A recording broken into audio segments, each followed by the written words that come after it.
Welcome to the Deep Dive. We're here to cut through the noise and get right to the core of your source material. Today, we're analyzing a card game with a title that might make you laugh. It's called Toss Your Cookies, the Chunkalicious card game. And what's so fascinating right off the bat is this paradox. Here's a game that won some really high-level awards. Oh yeah, big ones. The Oppenheim Toy Portfolio Platinum Award, highest rating from the Canadian Toy Testing Council, and yet it's currently out of print. So our mission today is really to dissect what ingredients made this game such a critical success. You know, how its objective and its unique flavor really work together. The marketing definitely leans into that flavor. It calls itself an outrageously delicious game. 0 calories. 0 calories. And they even warn you to keep the cards away from Ralph the dog. It sets a fun tone immediately. And just for scope, we're looking at a game built for speed. Ages 8 up, 3 to 8 players, and it's over in about 15 minutes. It is, and that short playtime is so critical to its appeal. But to win, you need precision. The main objective isn't just, collecting cards. Right. It's about being the very first player to get 5 of the same kind of cookie. You can use mild cards to help, and this is the big part, you also have to have the one and only milk card. The whole win condition is super specific. And once you finally get that perfect hand, you shout snickerdoodle to win.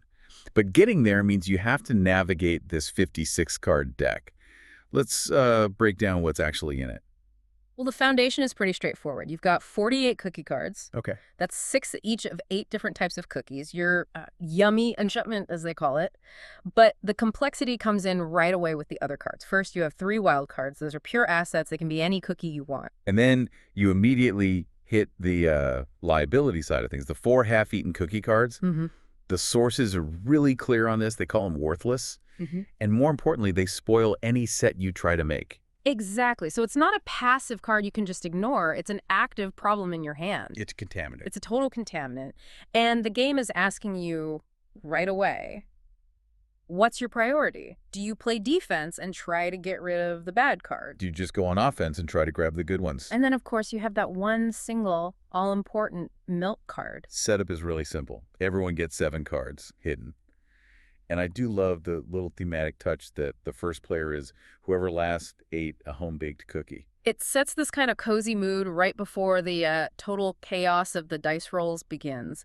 It's also worth noting that the number of wild and half-eaten cards changes depending on how many people are playing. Oh, interesting. So it scales. Yeah, it keeps the difficulty and that, contamination level balanced no matter your group size. So the whole game is driven by rolling 2 custom dice, a number die and an action die.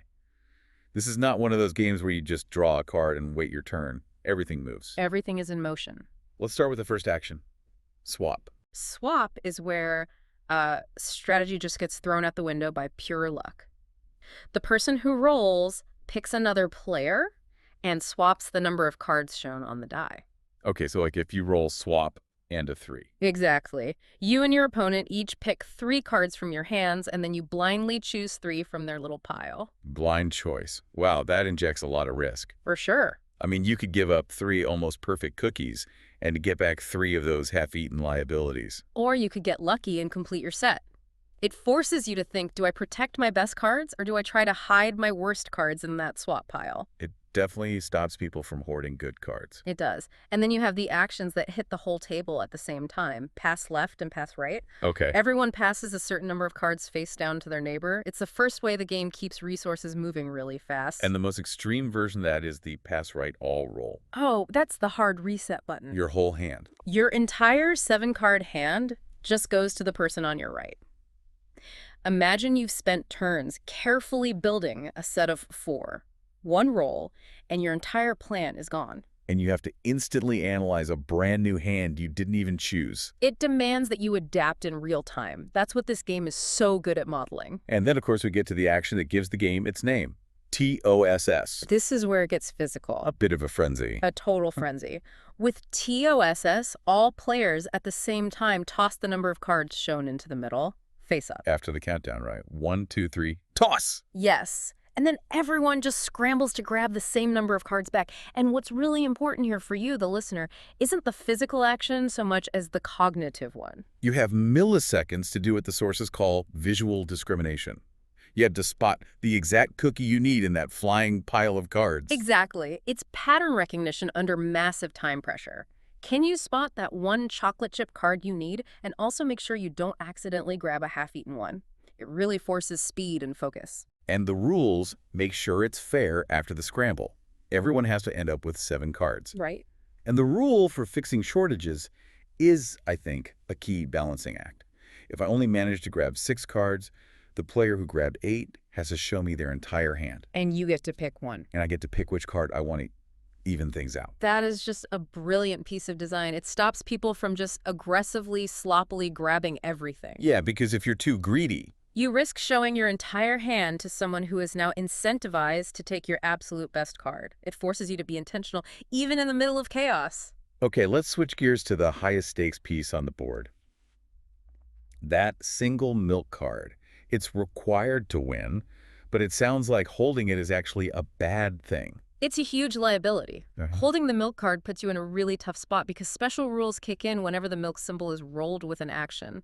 The game is designed to keep that milk card moving constantly. It's like a hot potato you need to win, but it burns you if you hold it for too long. So how does that play out with a pass action, if milk plus pass is rolled? So if you're holding the milk, you have to pass it along with the other cards.